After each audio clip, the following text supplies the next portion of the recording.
warahmatullahi wabarakatuh. Kami dari kelompok DDPK hari ini ingin minta izin Ibu untuk wawancara masalah untuk tugas DDPK. Apakah ada Bu peran penyuluhan dalam kelompok tani itu? Kalau penyuluh yang dari kedinasan ya itu belum ada, karena memang dari dinas pertanian atau apapun yang mengenai hidroponik itu belum ada. Jadi memang kelompok tani kami ini kelompok tani swasta yang dibentuk sendiri gitu. Terus untuk kan Ibu nggak ada penyuluhan, jadi untuk mendapatkan informasi itu dari mana? Kalau informasi awal waktu itu kami ada pembimbing. Ya pembimbing ada, tapi penyuluh yang statusnya itu memang dari pemerintahan, yang memang dia bekerja sebagai penyuluh itu nggak ada. Tapi waktu itu kami ada pembimbing selama 1 tahun, pembimbing cara mendirikan ini, bagaimana caranya, tekniknya, selama 1 tahun. Pas dari 1 tahun itu kami explore sendiri, kami yang eksperimen sendiri, kami yang upgrade sendiri, kami yang juga kalau ada masalah kami yang cari solusi sendiri. Bu, jadi Bu, apa peran kelembagaan terhadap kelompok tani yang sudah sekarang? Sekarang belum ada ya, belum ada karena yang instansi yang bekerja sama dengan kami itu yang YBM Brilian, YBM BRI. Kalau teman-teman bertanya instansi terkait, penyuluhan, sisi keuangan, diarahkan untuk buat laporan gitu, kayak gitulah itu. Kalau untuk struktur dalam kelompok tani Ibu terdiri dari apa aja Bu? Kalau itu ada seperti biasa ya, ada ketua, ada sekretaris, ada bendahara, ada kami awalnya dulu waktu itu 10, kalau sekarang sudah 7 yang kerja. Kalau untuk tugas-tugasnya apa aja Bu? Kalau di awal dulu waktu awal kami masih sama-sama menentukan itu memang sama-sama. Kalau sekarang karena teman-teman saya udah pada jauh, di promosi masih dibantu. Promosi misalnya saya video singkat atau apa, semuanya saya tag-kan kepada teman-teman saya. Nanti mereka juga promosi. Kalau dipandang ada nih dalam kelompok taninya apa?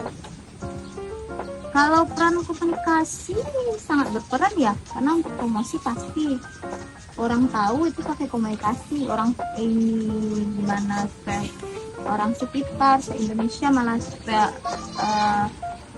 hidroponik izin tahu, orang itu pasti pakai komunikasi. Kalau strateginya kan Ibu mulai kelompok tani ini dari pas corona. Nah, strategi yang Ibu gunakan pas corona sama sesudah corona apa? Saya waktu itu kan ada kelompok bertujuh. Dia 7 orang ini dia punya pasar, maksudnya itu pasar itu dia punya langganan pula gitu. Misalnya 1 orang punya langganan 10, 1 orang punya langganan 10, sehingga saya udah panen, udah habis kayak gitu. Kalau permasalahan dalam komunikasi itu sendiri ada nggak? Permasalahan kolom komunikasi, kalau apa masalah pasti ada ya, tapi yang terlalu besar dan jadi perusahaan itu misalnya banyak rasanya. Cuman kalau kita miss dalam budidaya dengan teman-teman sama kelompok itu pasti ada miss sedikit gitu. Cuman kalau yang terlalu besar yang membuat kita pecah atau apa sih. Bagaimana cara Ibu memanfaatkan media komunikasi digital secara efektif terhadap tanaman hidroponik Ibu? Kalau kami media digital itu kami gunakan semua ya, kecuali TikTok yang belum kami pakai. Kalau Instagram, WA tuh udah memang di situ dari awal pemasaran kami itu di situ. Kelompok Ibu ini ada nggak ngadopsi cara tekniknya dari luar negeri ya apa gitu kok saya? Kalau untuk edukasi saya mengembangkan itu ada, cuman ada beberapa teknik itu kadang-kadang kami belum bisa mempraktikkan karena beda bahan ya. Ada bahan yang saya lihat di hidroponik di luar negeri itu yang belum ada di sini. Kadang saya terpaksa mengakali. Kadang-kadang ini contohnya ya, kalau sekarang orang udah banyak pakai paralon itu yang pakai paralon trapesium. Yang trapesium. Jadi ada desainer praktisi itu. Kalau di Jawa udah juga ada ya beberapa hidroponik yang ada inilah kelasnya gitu kan. Jadi emang dalam pembersihan mereka tinggal membuka tutupnya. Tidak perlu gosok kalau paralel nanti ada dari trapesium, coba yang trapesium. Jadi bagian atapnya tuh terbuka. Jadi saat pembersihan tuh gampang. Ada dampak positif dan dampak negatif dari inovasi yang diterapkan di tempat ini. Ada positif. Kalau kami kan kalau yang adopsi yang teknik-teknik di luar itu belum terlalu banyak ya. Kebanyakan itu masih yang skala Indonesia lah yang sudah petani-petani yang bisa gunakan. Contohnya apa ya? Contohnya satu lagi, saya baru mengadopsi cara pembibitan. Ini pembibitan kampung. Karena memang kami awalnya tuh pembibitan kampung itu pakai tisu. Jadi ada sekarang ada masalah ya di kalangan saya. Jadi sering penerapannya lebih ribet. Kalau pakai tisu itu kita tinggal masukin, dan nunggu aja dia tumbuh. Jadi kalau kopek, kita semai dulu, kita cabut dulu, kita cuci, baru masuk ke lubang tanah. Jadi lebih agak ribet, cuma di hasil dia menang. Kan ada kapasitas tingginya, ada 80%, 70% gitu kan. Kalau kita seandainya kan kita sama aja, rata aja kan. Atau kita berarti yang mati itu masuk dari situ, yang mati dan tidak tumbuh itu malah itu jadi biang penyakit. Apakah inovasi yang Ibu terapkan itu memiliki pengaruh terhadap lingkungan?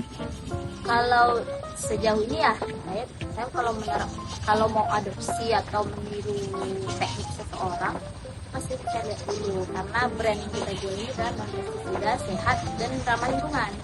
Jadi memang yang saya tiru atau adopsi itu memang yang tidak berdampak bagi lingkungan. Baik buat kita lah ya gitu, sebenarnya tidak yang berbahaya itu dan jarang pula orang kalau hidroponik itu dia menggunakan barang-barang atau bahan yang berbahaya bagi lingkungan, karena dia udah punya brand sendiri. Yang dia ciptakan adalah produk pertanian yang bebas pestisida, sehat gitu, yang untuk masyarakat, karena dia menutupi nih kekurangan. Kenapa dia ciptakan hidroponik? Selain bisa tumbuh di air, dia kondisikan lingkungannya untuk menutupi kekurangan dari sayuran konvensional. Baik Bu, sekian terima kasih dari kelompok kami telah mencari Ibu. Kami mohon maaf kalau ada yang salah dan kekurang. Assalamualaikum warahmatullahi wabarakatuh. Waalaikumsalam warahmatullahi wabarakatuh.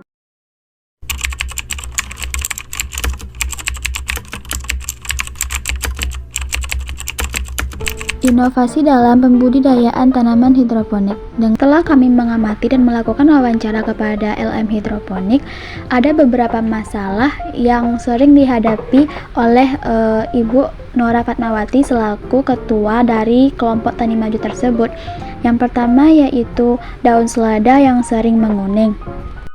Nah, inovasi yang dapat diberikan yaitu sistem monitoring otomatis, yang mana sistem ini merupakan sistem yang dirancang untuk memantau dan melacak kondisi lingkungan tumbuh tanaman secara otomatis.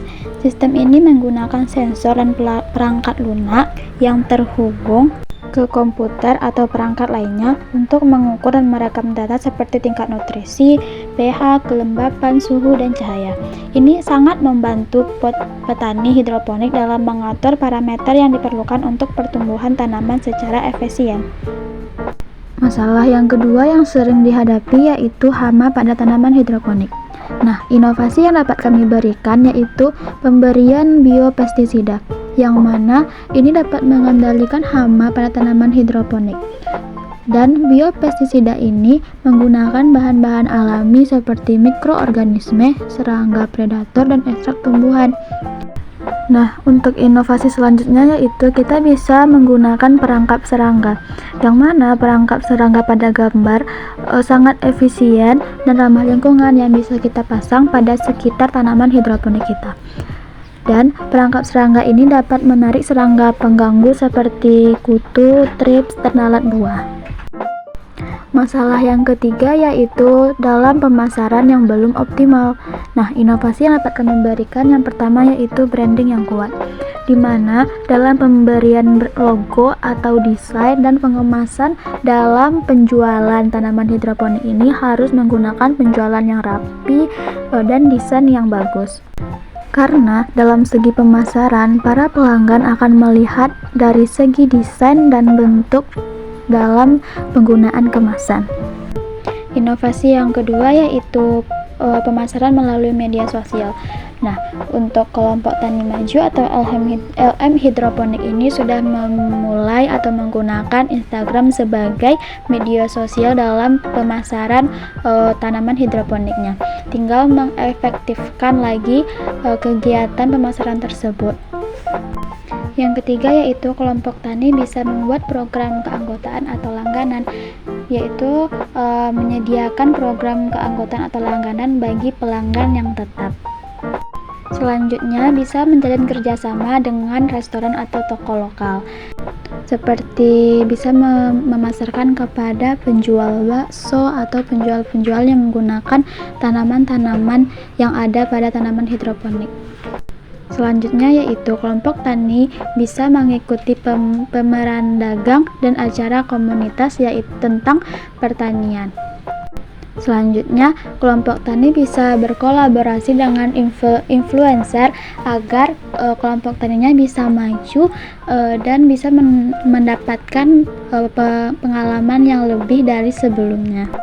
Yang terakhir yaitu membuat program pendidikan dan workshop bagi daerah-daerah atau lingkungan di sekitar usaha tanaman hidroponik kelompok tani maju. Sekian hasil dari wawancara yang telah kami lakukan, semoga bermanfaat.